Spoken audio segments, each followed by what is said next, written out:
दिल्ली में वायु और जल प्रदूषण ने आम जनता की जिंदगी को मुश्किल बना दिया। जहां एक तरफ हवा में घुलते जहरीले प्रदूषक से सांस लेना मुश्किल हो रहा है, वहीं दूसरी ओर यमुना नदी का पानी नाले से भी ज्यादा गंदा हो चुका है।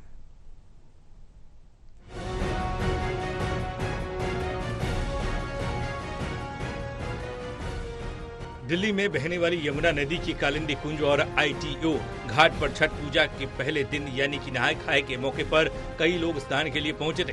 लोगों की मान्यता है कि यमुना में स्नान करने से उनके पुण्य कर्मों में वृद्धि होती है, मगर दिल्ली यमुना का हाल इतना खराब है कि पानी में झाग और गंदगी साफ नजर आ रही है।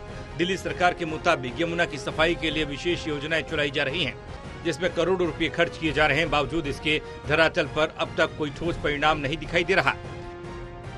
इस वक्त हमारी मौजूदगी दिल्ली की यमुना नदी के एक घाट के पास है, जहां पर मैं आपको तस्वीरों के माध्यम से दिखाना चाहूंगा। अगर आप आसमान में देखेंगे तो आपको वायु प्रदूषण नजर आएगा, वहीं अगर आप जल की तरफ देखेंगे तो जल प्रदूषण नजर आएगा, और बीच में नजर आएगी दिल्ली की पिसती जनता। क्योंकि दिल्ली की जनता से हर बार ये वादा किया जाता है कि यमुना नदी को इस साल साफ किया जाएगा, लेकिन हर साल यमुना नदी और भी ज्यादा प्रदूषित हो जाती है, जिसकी तस्वीरें आप अपनी टीवी स्क्रीन पर देख सकते हैं। यहाँ पर अगर आप यमुना नदी के आसपास खड़े रहेंगे तो आपको नदी कम और एक नाला जरूर नजर आएगा, क्योंकि यमुना नदी जो है पूरी तरह से प्रदूषित है। जगह जगह यहाँ पर कूड़ा कचरा आपको नजर आएगा, और इसी की तस्वीरें छठ पर्व अभी चल रहा है। और कल जो काफी तस्वीरें आई, भयावह तस्वीरें थी, क्योंकि इसी पानी में, गंदे पानी में जो श्रद्धालु हैं वो स्नान करते हुए नजर आए। अब ऐसे में सरकार और प्रशासन के ऊपर काफी गंभीर सवाल खड़े होते हैं, क्योंकि यमुना नदी में किसी भी प्रकार की पूजा अर्चना करने पर रोक है, और ऐसे में नदी के अंदर जाके डुबकी लगाना और काफी सारी बीमारियों का न्योता देने वाला काम है। छठ पूजा के मौके पर घाट पर पहुंचे लोग प्रदूषित पानी में डुबकी लगाने को मजबूर दिखाई दिए। कई श्रद्धालुओं ने नाराजगी जाहिर की और कहा कि वे सिर्फ अपनी आस्था के चलते इस गंदे पानी में स्नान कर रहे हैं। इस दौरान प्रशासन पर भी गंभीर सवाल उठाए गए।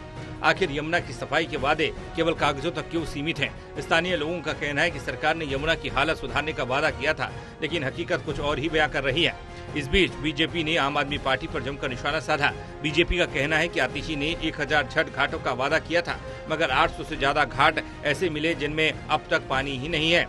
और यह आम आदमी पार्टी की विफलताओं का नतीजा है कि लोगों को अपनी आस्था के मेले यमुना नदी में ही स्नान करने पर मजबूर होना पड़ रहा है। सबको बहुत दिन से मालूम है कि यमुना का जल साफ नहीं है, डुबकी लगाने लायक नहीं है।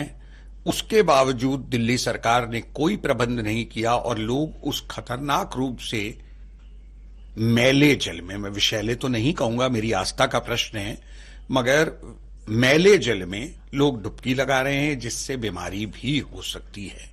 कि दिल्ली में 1000 घाटों की बात कर रही है आतिशी, मगर 800 से अधिक घाटों पे कल रात तक भी एक बूंद पानी ना खोदे गए गड्ढों में भर के तालाब बनाने के लिए पहुंचा था, न पीने के पानी के लिए पहुंचा था।